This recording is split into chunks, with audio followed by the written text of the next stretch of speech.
So hello, everyone. Thank you for joining us today.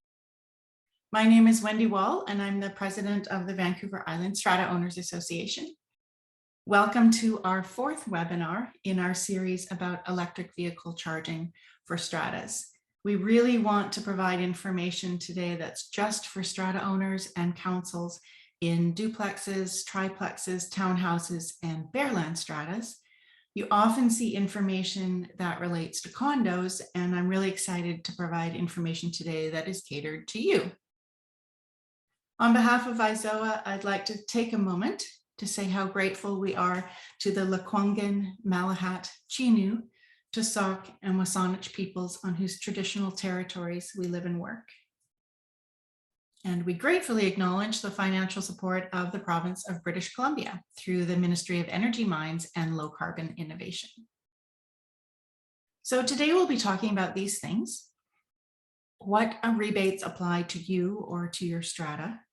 We'll be focusing on the single family home rebate, talking about electrical considerations, an electrical assessment, some solutions, best practices for stratas, and then at the end, we'll tell you exactly how to apply for the rebates. So the CleanBC Go Electric Charger program is administered by BC Hydro and FortisBC, and it provides rebates towards the cost and purchase and installation of eligible EV charging equipment. It also provides some support services for multi-unit buildings and workplaces who are seeking these solutions for EV charging. So we're going to start off with what I like to call the sorting hat. Which CleanBC rebate applies to you or your strata? And in this case, it depends where you park and the location of your charging stations.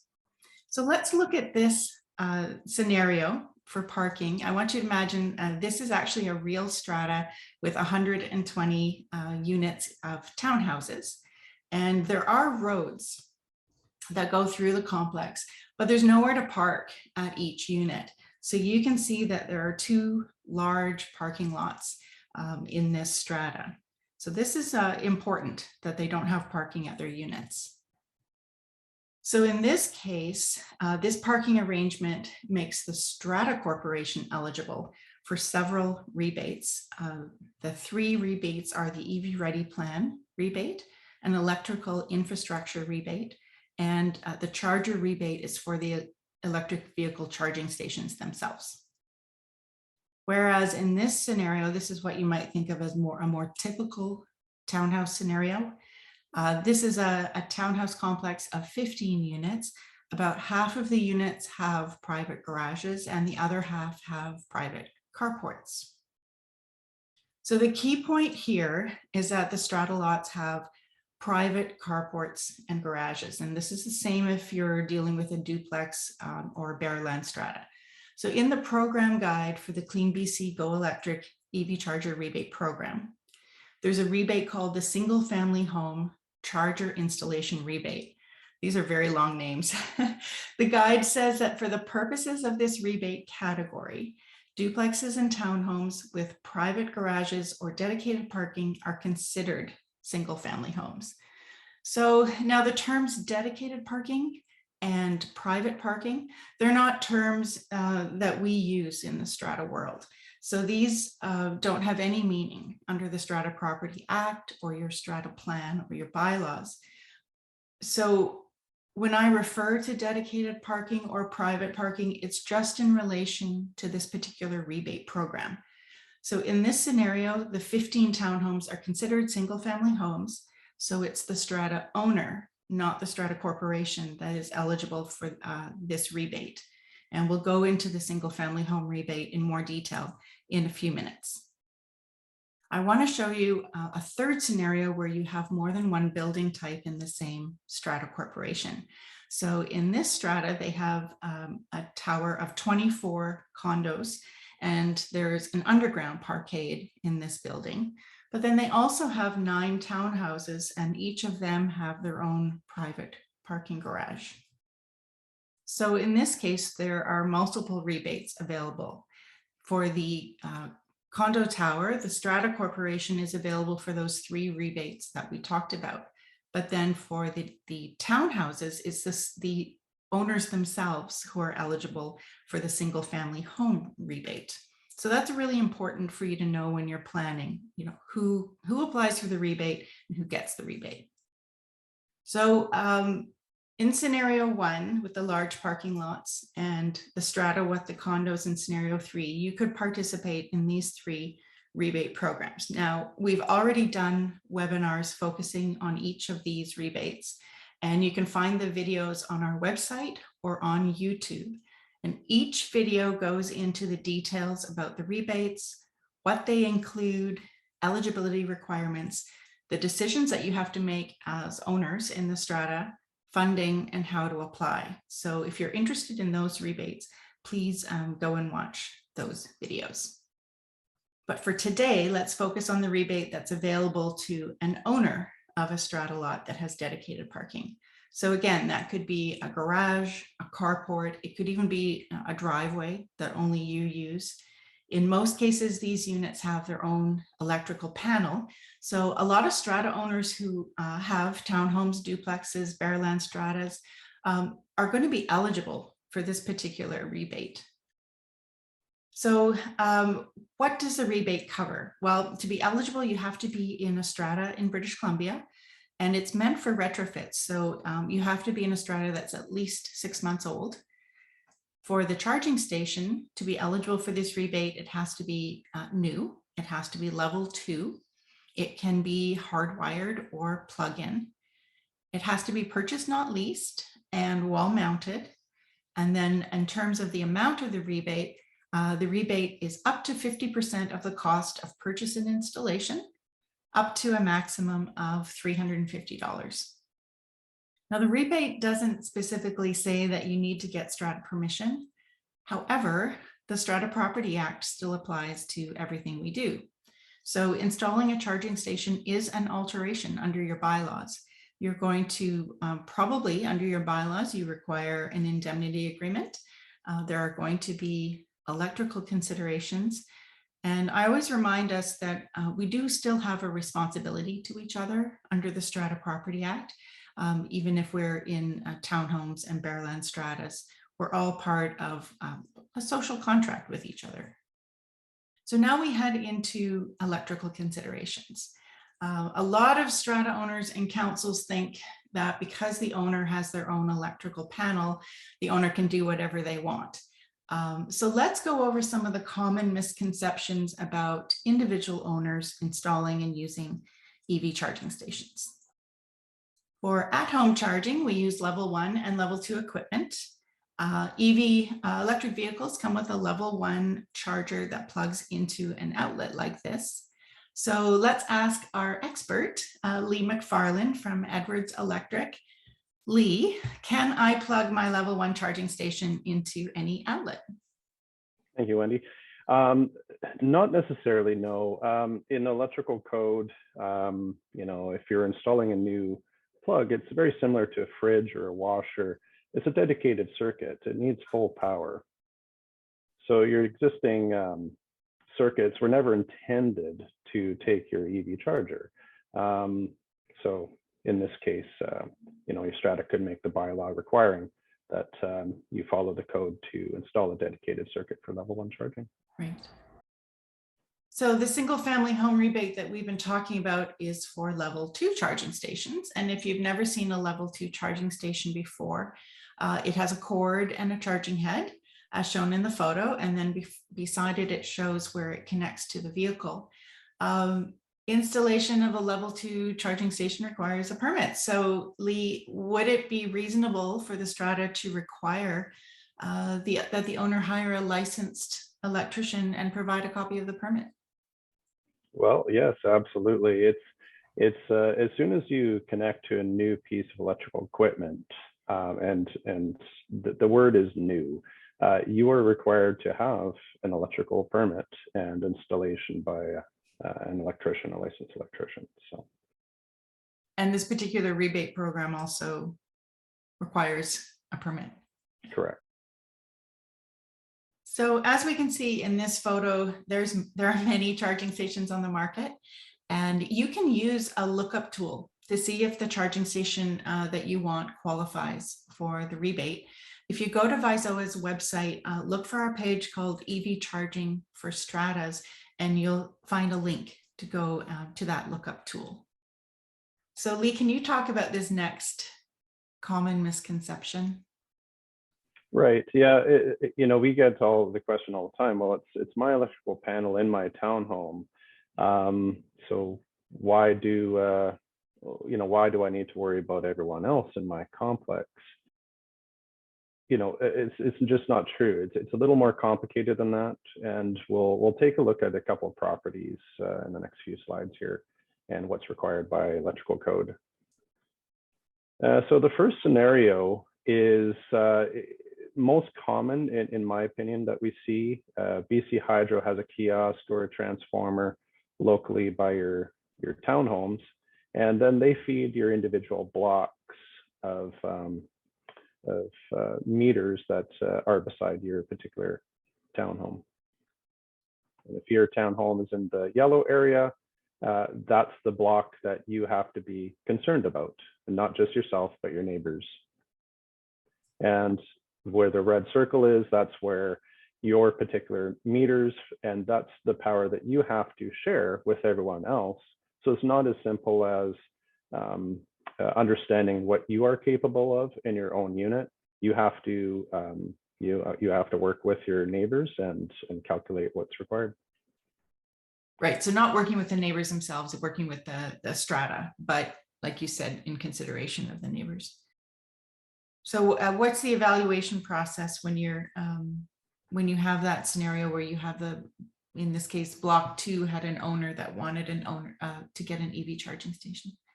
Yeah, so it's very similar to a single family home. We do a calculated load on your particular unit, and through the code and the process, we're able to have reasonable assumptions that your next door neighbors in your same block have the same type of load, so that then we can calculate the load for your block and for your building in general. So then we're able to determine your available capacity within that, and then the process is usually that we should post a document within that room of your that's supplying power to all of your units in that block. And then we get into the consideration that there just may not be sufficient power for all of your owners in that block to do everything they want to do. So we'll get into that in the further. Okay, so now tell us what's the difference in this scenario? Right. So there's just one main difference. And if we go to the next slide, you're in the same block. There's still one owner there that's seeking. Here's the main difference. There's one, what we call the MDC, main distribution center, that is in the middle of where the BC Hydro in our area feeds into. And so you have to make a consideration that you're not just sharing power now with the block 2, which you're in. You are sharing power at this MDC area with block 1, 2, 3, and 4. So in this case, we still have to do the same requirements as scenario 1, but we also have to look further up, what we call upstream, let's say, to this main distribution center, and calculate the load overall at that point as well. So at some point, we are sometimes allowed to have in our area, what's called BC Hydro load report. If there's more than 10 units, this gives us indications that an engineer can certify that can possibly help determine available capacity. And again, there may not be sufficient power in different stages of that process. So in your own block or in the MDC. Right, so if you are greater than 10 units, again, you can go to Visoa's website and find a link to that form to request the data from BC Hydro. It's free, so it's a great bit of information. We really encourage at Visoa all stratas, whether you're Bearland, condos, townhouses, even duplexes, to get a professional to do that electrical assessment for the entire strata.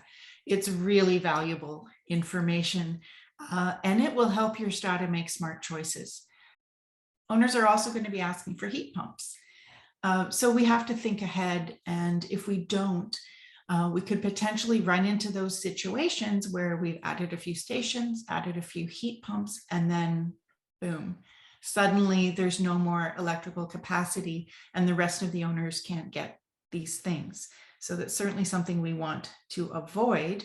And we're going to explore how can a strata solve this problem. So Lee, I'm sure we all want to avoid an electrical service upgrade. Sounds really expensive to me. Can you tell us about some of the solutions that our contractor might suggest if we don't have a lot of spare capacity?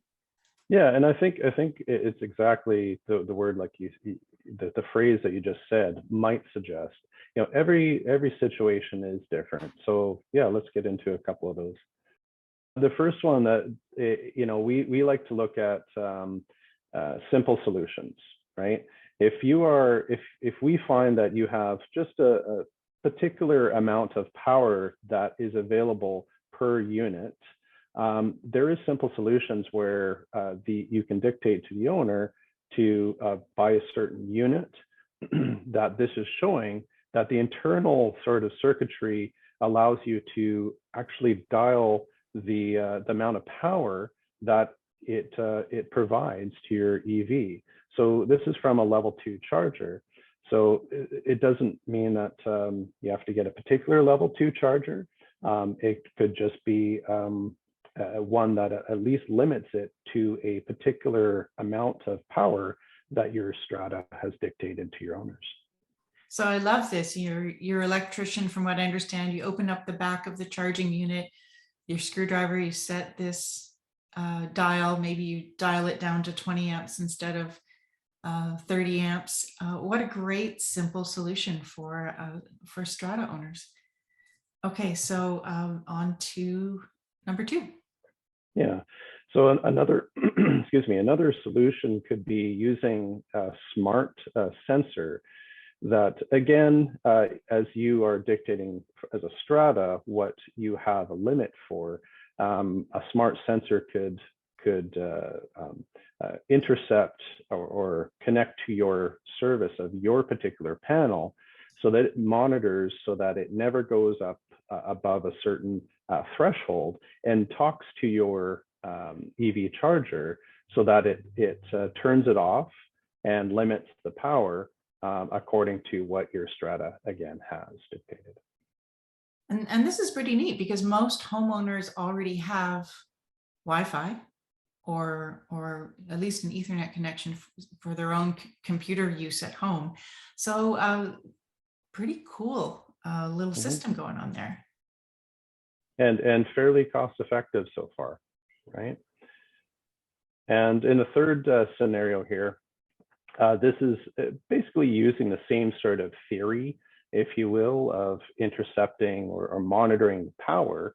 But instead of using Wi-Fi, it is a simple solution where the power is going through it, and it's monitoring the power as it's going through and dictating if there's enough power to give to the EV charger. So if there isn't power, it'll turn off the charger. If there is, it'll re-energize. Now remember, most people are always charging at night. So you're not going to be cooking your turkey, you're not going to be doing laundry, when you're sleeping. So there's always going to be power, and this just allows that to happen.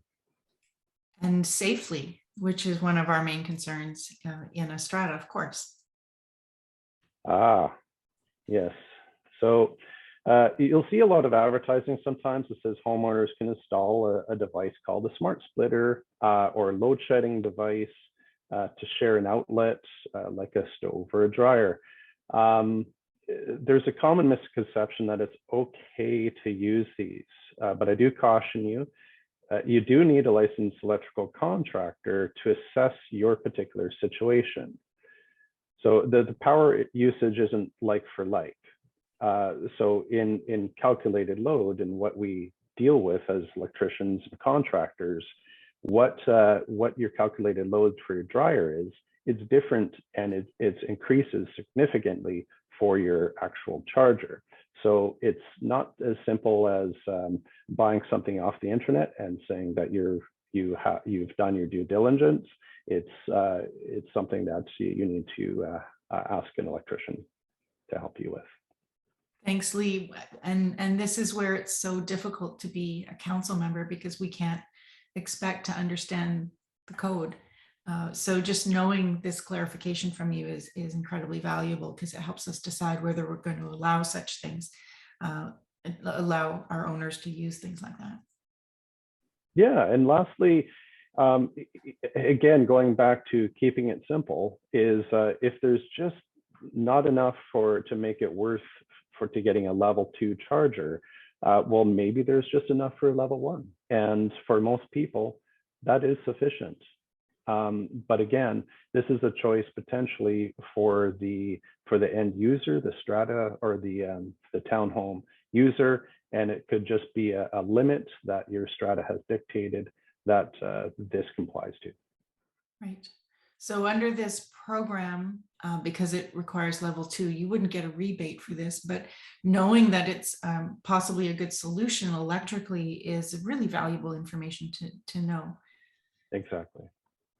Okay, so best practices. Again, I really encourage your strata as a whole to get that electrical assessment done. If you do find that there's an issue with capacity, then ask your electrical contractor or engineer what options you have for a solution for your strata, so that every owner could potentially have EV charging and possibly even heat pumps down the road. Then put that preferred solution to your owners, vote on it at a general meeting, and get that into your bylaws. So your bylaws, I'm not going to tell you how to write them, but your bylaws could include things like Lee was discussing. It could specify what type of device or technology you are allowed to use, or perhaps are required to use to control and manage energy. Or perhaps you set that limit, like Lee was talking about, where you could, reduce the amount in that simple charging station, for example.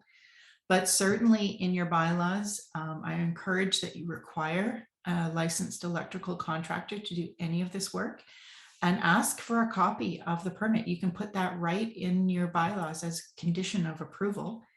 And certainly with these load shedding devices, you could, if that's a device that you're going to allow, you could require that they use an electrician to calculate load or assess the situation.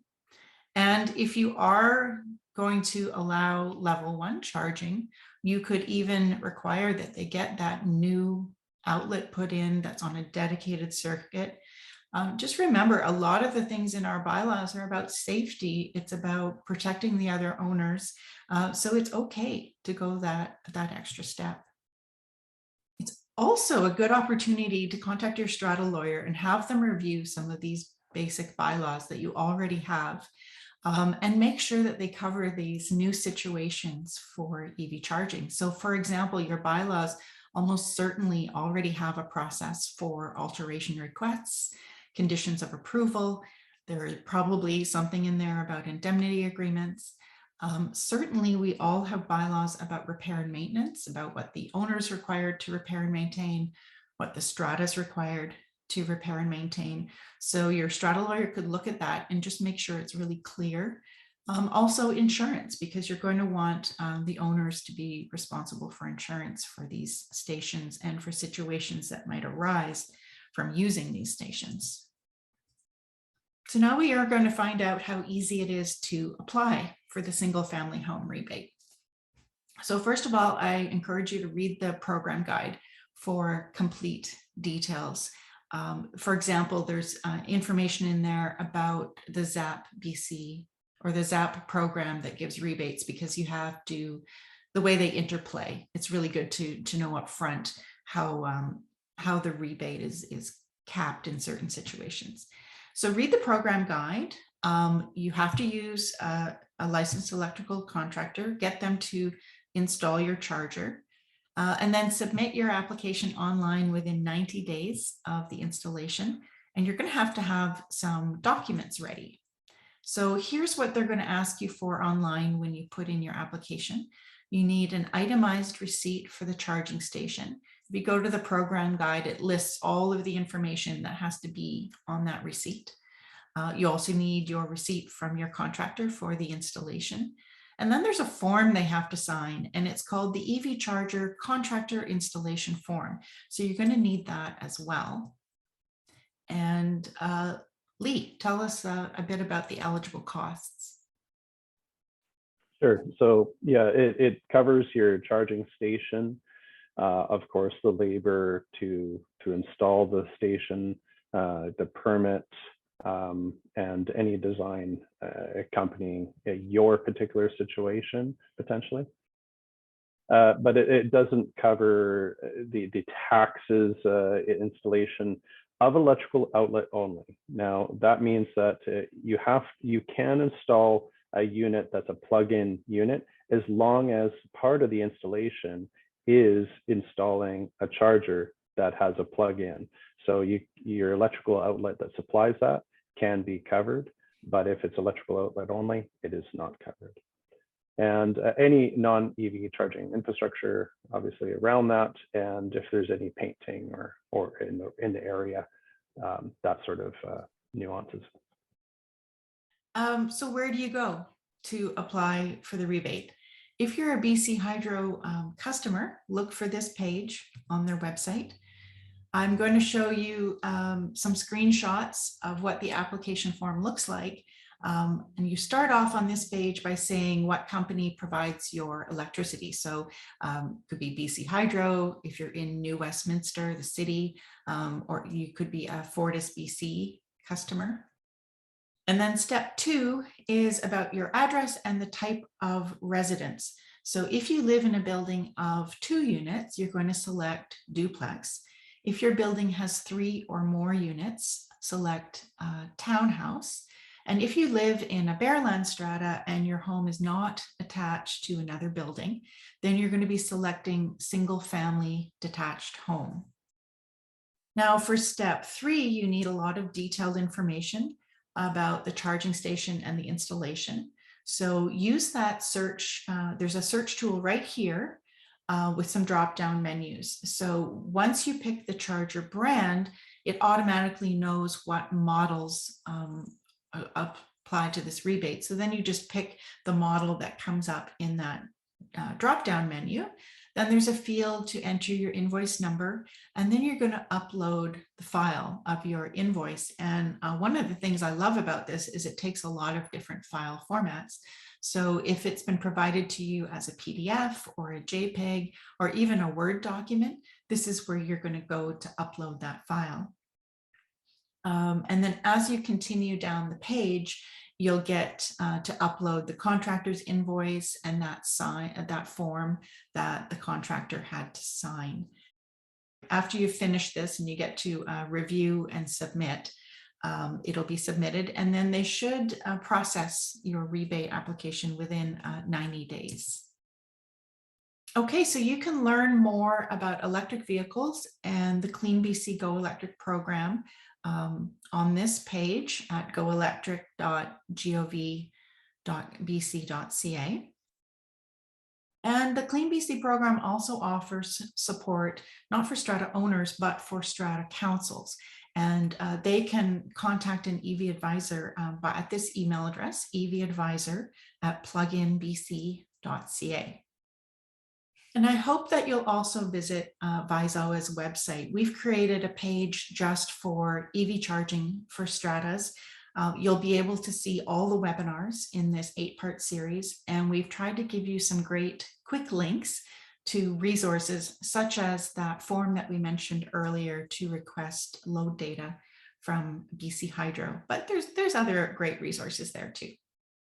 And we're also here to support you as strata owners. So you can email your questions to Visoa at evcharging@visoa.bc.ca. So I really want to thank Lee McFarlane from Edwards Electric for all of your technical expertise today. Also, thank you to the Ministry of Energy, Mines and Low Carbon Innovation. And of course, thank you to all of you for joining us today.